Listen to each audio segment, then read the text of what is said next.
It's a wonderful Tuesday morning. I am out in my garage playing. I want to knit a baby surprise jacket for a grandnephew who is supposed to be born in February. And I want to play and try something different. I want to see if I can card this gorgeous, gorgeous alpaca fleece from Cienega Creek into, I'm going to do 5 colors, dyeing them in canning jars in the microwave. Then I'm rough carding on my Luette to get bats that are all about the same size. This is how I'm going to measure my fiber. I'm going to card 5 bats, which are approximately the same size. Here's one that's already done. Back up a little bit and you can see it better.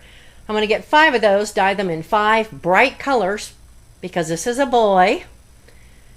And I think babies look really good in bright colors.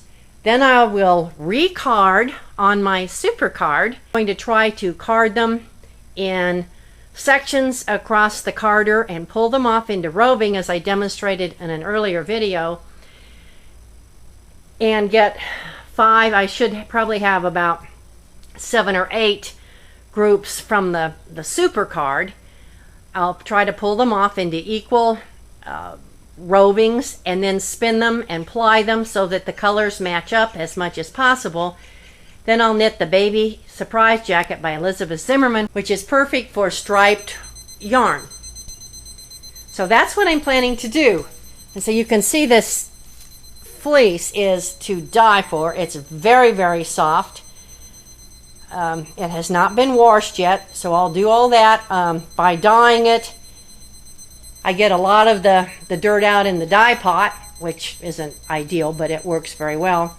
Then, of course, I'll wash it before I start knitting with it. I'll be back when I get all of the fibers carded and show you what's next.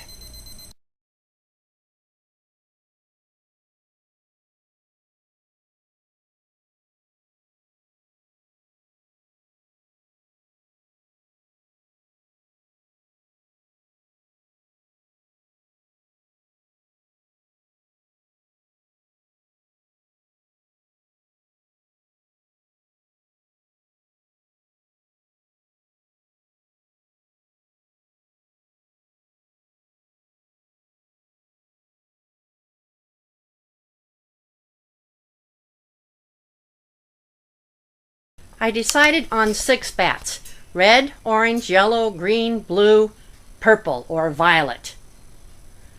This may, and I'm sure it will give me a lot more yarn than I need, but I'm one of those people who loves having leftover yarn.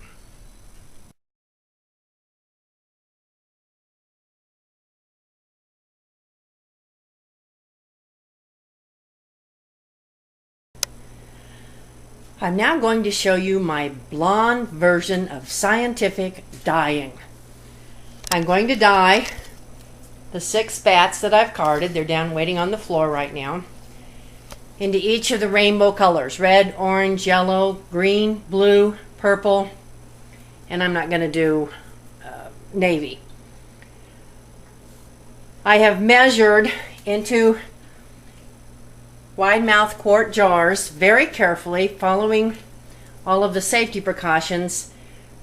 Procyon dye. This is Fire Engine Red. I have orange, yellow, and purple. For my blue and green, I'm going to use good old-fashioned food color. After measuring the dye in, I'm going to pour in a little bit of boiling water to dissolve it.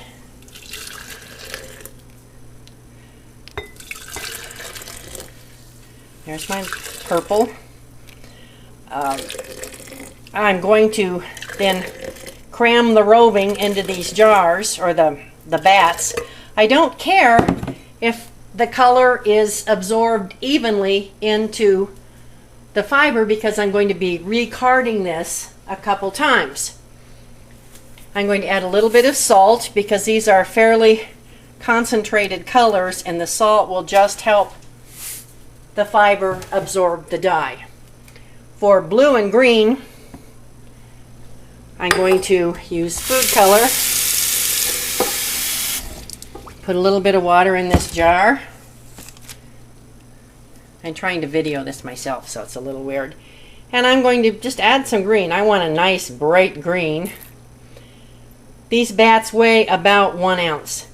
If this color is not dark enough, I've used half a teaspoon in each of my powdered dyes, and you just saw about how much green I put in there. Looks pretty good. If they're not dark enough, I can over dye them. Do it again. If there's too much dye, it won't all be absorbed and it will crock off and wash away, and I'll end up wasting a lot. So I don't want to do that. And here comes the blue. I'll probably use just about all the blue that's in here.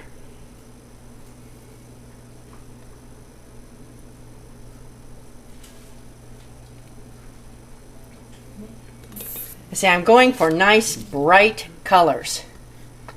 Now I'm going to take the bat, and I'm really just going to stuff it down into the dye. You can see why I didn't put a lot of water in these jars. This will take more liquid, but it'll also need to sit there a while and absorb the water so that it's wet when I start. I'll put one in the red. Then I'll cut out, finish, and come back and show you at the end. You can see, just smush it all down, and you hardly think that big carded bat would go in here, but it does. All the fiber is in the jars. Now I'm going to add more water to each jar. This will expand when it's in the kettle, so I'm only going to fill them about 3/4 full. Then I'll poke them around, get the dye mixed in, and I'm going to let this sit for about 30 minutes so that the fiber can really absorb the water and be wet. You notice it was all dry when I put it in. I don't think my blue looks blue enough. It's a little bit pastel compared to the other colors. So before I even start, I'm going to add a little more food color. I told you this was the scientific method.